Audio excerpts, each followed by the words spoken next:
Hello friends, welcome to cook with Vinoda. ಇವತ್ತು ಮಸಾಲ ಪರೋಟ ಹೇಗೆ ಮಾಡೋದು ಅಂತ ನೋಡೋಣ ಬನ್ನಿ.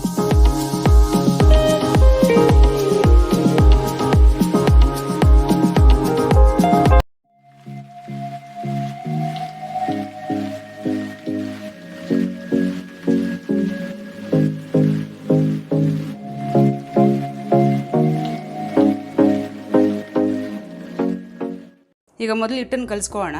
ಅದಕ್ಕೆ ಒಂದು ಅರ್ಧ ಟೀ ಸ್ಪೂನ್ ಉಪ್ಪು ಹಾಕ್ಕೊಂಡು ಕಲಿಸ್ಕೊಳ್ಳೋಣ.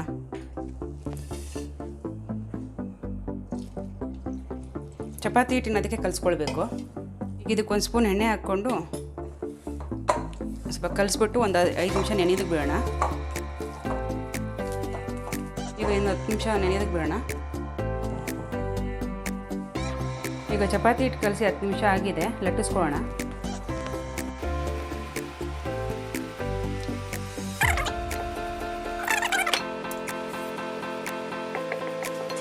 ಎಲ್ಲ ಎಣ್ಣೆ ಎಲ್ಲ ಹಚ್ಕೊಂಡೀಗ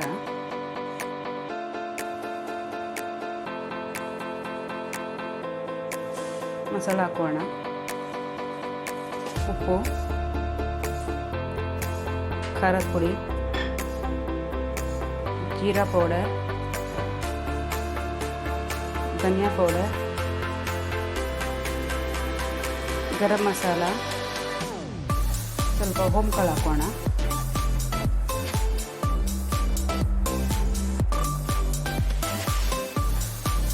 ಮತ್ತು ಸ್ವಲ್ಪ ಕಸೂರಿ ಮೆಥಿ ಕೂಡ ಹಾಕೋಣ.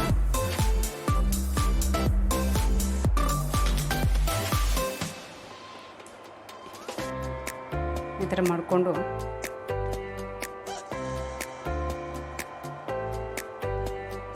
ನಿಧಾನಕ್ಕೆ ಈ ಥರ ಲೇಯರ್ಸ್ ಮಾಡ್ಕೊಳ್ಳಿ.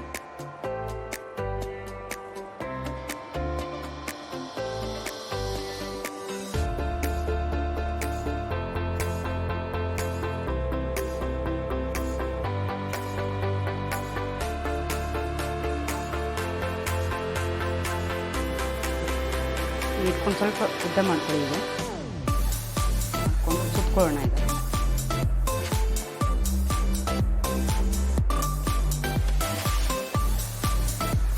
ನೋಡಿ, ಲೇಯರ್ಸ್ ಈ ಥರ ಕಾಣುತ್ತೆ.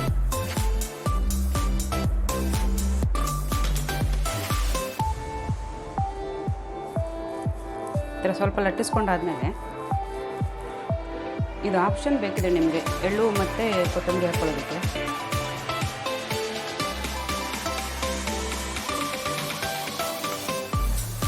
ಈಗ ಲಟ್ಟಿಸ್ಕೊಳ್ಳೋಣ.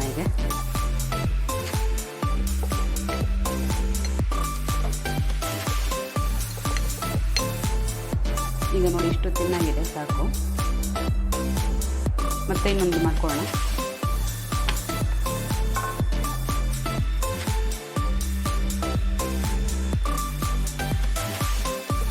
ಇದನ್ನೂ ಬೇಕಾದ್ರೆ ನೀವು ದೊಡ್ಡದು ಸಹ ಮಾಡ್ಕೋಬೋದು, ತೊಂದರೆ ಇಲ್ಲ. ನಿಮಗೆ ದೊಡ್ಡದಾಗಿ ಎಷ್ಟು ಲಟ್ಟಿಸ್ಕೊಳ್ತಿರೋ ಅಷ್ಟು ಚೆನ್ನಾಗಿ ಲೇಯರ್ಸ್ ಬರುತ್ತೆ. ತೆಳ್ಳಕ್ಕೆ ಮಾಡ್ಕೊಳ್ಳಿ. ನೋಡಿ, ಇನ್ನೂ ಸ್ವಲ್ಪ ತೆಳ್ಳಕ್ಕೆ ಮಾಡ್ಕೋಬೋದು. ನೀವು ಇಲ್ಲಿ ಎಣ್ಣೆ ಬದಲಾಗಿ ತುಪ್ಪ ಸಹ ಹಚ್ಕೊಳ್ಬೋದು ಬೇಕಿದ್ರೆ.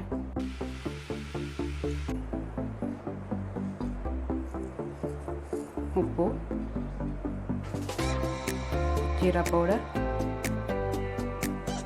ಧನಿಯಾ ಪೌಡರ್, ಗರಂ ಮಸಾಲ ಸ್ವಲ್ಪ ಹೆಚ್ಚಾಗಿ ಹಾಕ್ಕೊಳ್ತಾ ಇದ್ದೀನಿ ಈ ಸಾರಿ, ಖಾರದ ಪುಡಿ ಮತ್ತು ಹೋಮ್ಕಾಳು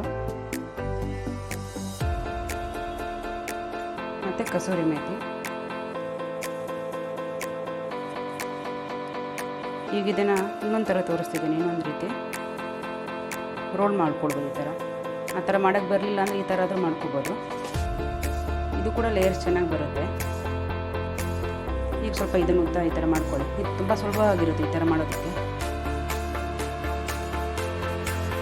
ಮಾಡ್ಕೊಂಡು ಈ ಥರ ಬಿಟ್ಕೊಳ್ಳೋಣ.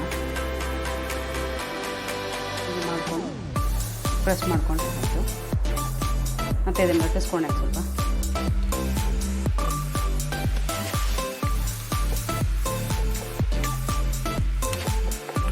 ಇದಕ್ಕೆ ಈಗ ಹಾಕ್ಕೊಳ್ತಾ ಇದ್ದೀನಿ ಎಳ್ಳು ಮತ್ತು ಇದು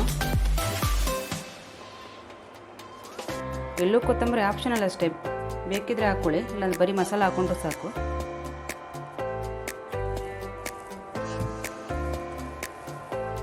ಈ ಥರ ಆದರೂ ಮಾಡ್ಕೊಳ್ಬೋದು. ಈಗ ಪರೋಟ ಸುಟ್ಕೊಳ್ಳೋಣ. ಈಗ ತವ ಬಿಸಿ ಆಗಿದೆ. ಮೊದಲು ಲಟ್ಸಿದಂಥ ಪರೋಟ ಬಿಸಿ ಮಾಡ್ಕೊಳ್ಳೋಣ. ನೀವು ಎರಡು ರೀತಿ ಆದರೂ ಮಾಡ್ಕೊಳ್ಬೋದು. ಎರಡರಲ್ಲೂ ಲೇಯರ್ಸ್ ಎಲ್ಲ ಚೆನ್ನಾಗಿ ಬರುತ್ತೆ.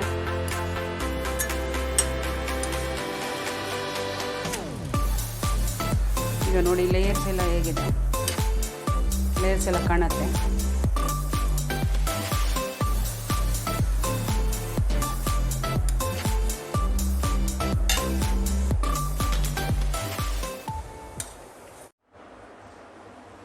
ಈಗ ಮಸಾಲ ಪರೋಟ ರೆಡಿ ಇದೆ.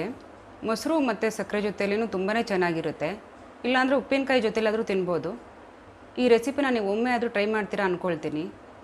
ಈ ರೆಸಿಪಿ ನಿಮಗೆ ಇಷ್ಟ ಆದರೆ ಲೈಕ್ ಮಾಡಿ, ಶೇರ್ ಮಾಡಿ, ಸಬ್ಸ್ಕ್ರೈಬ್ ಮಾಡಿ ಮತ್ತು ಬೆಲ್ ಐಕನ್ ಬಟನ್ನ ಪ್ರೆಸ್ ಮಾಡಿ.